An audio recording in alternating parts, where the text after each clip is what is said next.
KBC में करोड़पति पति। सूरज के जीवन का एक ही फंडा था कि मेहनत तो गधा भी करता है, घर बैठे जो कमाए समझदार वही होता है।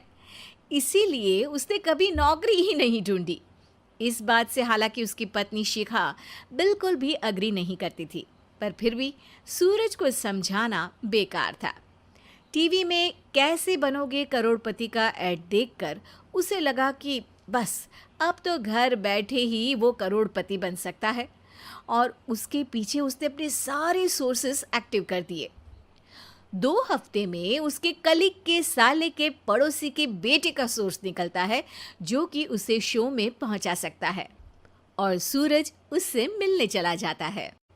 अच्छा, तो हमें मुकेश जी बता रहे थे कि आप हमें शो में पहुंचा सकते हैं। हाँ, उसमें कोई तकलीफ नहीं है। मैं कल अगर कोशिश करूँ तो इसी महीने में आपका नंबर आ जाएगा। अरे ये तो बहुत बढ़िया हो गया। अच्छा, वो सिलेबस और क्वेश्चन पेपर का कोई जुगाड़ है क्या? हैं? उसका तो कोई जुगाड़ नहीं है। तो वो वाकई में कुछ भी पूछ सकते हैं? हाँ, वो तो बच्चन जी पर है, जो पढ़ते हैं वो पूछ लेते हैं। पहली कोशिश फेल होने पर अब सूरज के सामने एक बहुत बड़ा सवाल था कि आखिर जवाब कहाँ से लाए। तब शिखा ने एक सजेशन दिया, क्यों ना सूरज अपने चचेरे भाई सुमित से मदद मांगे, जो कि यूपीएससी की तैयारी कर रहा था। हालांकि इतनी मेहनत करना सूरज को समझ में नहीं आता था, पर कोई और रास्ता ना मिलने पर वो आखिर सुमित से बात करता है। अरे सुमित, हमारा कैसे बनोगे करोड़पति के लिए सिलेक्शन होने वाला है। तुम हमें थोड़े चिट बनाने में मदद करोगे क्या? अरे भैया, चिट बनाए तो सालों हो गए, उसमें हमारा एक्सपर्टीज नहीं है, बल्कि आप बोलो तो हम आपकी पढ़ने में ज़रूर मदद कर सकते हैं। हट, कैसी अनाप शराब बातें कर रहा है तू। सूरज ने सुमित को मना तो कर दिया था, पर तैयारी करने के सिवाय कोई चारा उसे दिख भी नहीं रहा था। खासकर जब 12 के पेपर लीक करने के एक्सपर्ट शुक्ला जो भी हाथ जोड़ लेते हैं।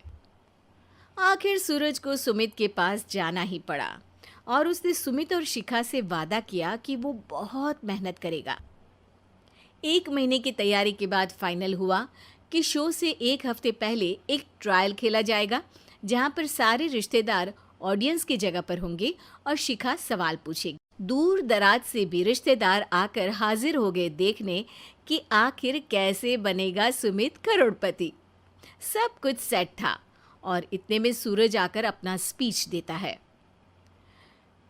ये 1 महीना मेरे लिए आसान नहीं था, पर अपने भाई सुमित और अपनी पत्नी शिखा की मदद से मैं इतनी दूर पहुंच पाया हूँ। मेरे मम्मी पापा के आशीर्वाद ने भी बहुत साथ दिया है मेरा। मैं उम्मीद करता हूँ कि आज के शो में आप लोगों को बहुत मज़ा आएगा। साक्षी पहला सवाल पूछती है और पूरे कमरे में सन्नाटा छा जाता है। इंडिया में कितने स्टेट्स हैं? 3, सॉलिड, लिक्विड और गैस। अरे रुकिए, तो ऑप्शंस तो देने दीजिए। इतने में 5वीं कक्षा का चिंटू बोल उठता है।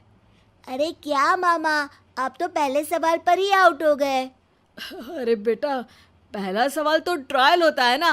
अरे तुम अब देखना। देखने जैसी बात तो थी ही। सूरज को इतना शांत किसी ने नहीं देखा था। कभी कभी तो लगता था मानो सूरज आंख खोलकर ही सो गया हो। मामा जल्दी करो प्लीज, कल सुबह पनवेल भी तो निकलना है। अरे हट, कंसंट्रेट करने दे मुझे।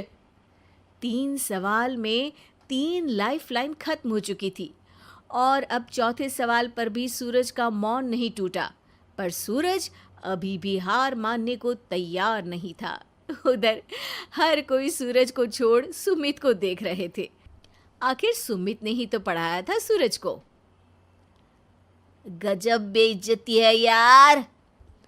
अरे बेटा, तो बाप का, दादा का, भाई का, सबका नाम बुड़वाएगा। अरे 3 लाइफलाइन ले ली तो भी तेरा कुछ नहीं होना है। अरे कोई इतनी बात करता है क्या शो पर? अरे बेटा, शो पर तेरे जैसे भी तो नहीं आते ना। सूरज की ये जंग आखिर 1 घंटे बाद 5वें सवाल पर खत्म हो गई, जब उसने इंडिया के नेशनल बर्ड का नाम कहा, कौवा। अरे बेटा, मजा तो बहुत आया, बस थोड़ा टाइम पर खत्म होता तो आनंद भी आ जाता। ताने बारिश की बूंदों की तरह बरस रहे थे और सूरज को भी समझ आ रहा था कि ये करोड़पति बनना शायद उसके बस के बाहर की बात है। पर वो आखिर ये बात मान कैसे लेता? वो सख्त लौंडा जो ठहरा, उसने सोचा कि बेइज्जती तो हो ही चुकी है, पर अगर मैं हार नहीं मानूं तो शायद कुछ हो सकता है। शिखा, तुम देखना, असली शो में आग लगा दूंगा, आग, करोड़पति बनूंगा मैं। हाँ, सब्जियां खत्म हो गई है घर पे, ले आओ। पहले पति बन जाओ, फिर करोड़पति बनना। अरे गजब बेइज्जती है यार। बेटा, अभी तो घर पर ही हुई है, 1 हफ्ते में तो तुम देश के सामने करवा कर आओगे। वैसे जब टीवी पर जाओ ना तो बस अपने मम्मी का ही नाम लेना, ठीक है? कोई पूछे तो बोलना कि पापा नहीं है मेरे। अरे पढ़ाई की, पेपर निकलवाए, इतने सारे लोगों को खाना खिलवाया, क्या फ़र्क पड़ा? इसीलिए मैं कहता हूँ कि मेहनत तो गधा भी करता है, घर बैठे जो कमाए वही सिकंदर। लेकिन मामा, गधे भी जानते हैं कि हमारा राष्ट्रीय पक्षी मोर है।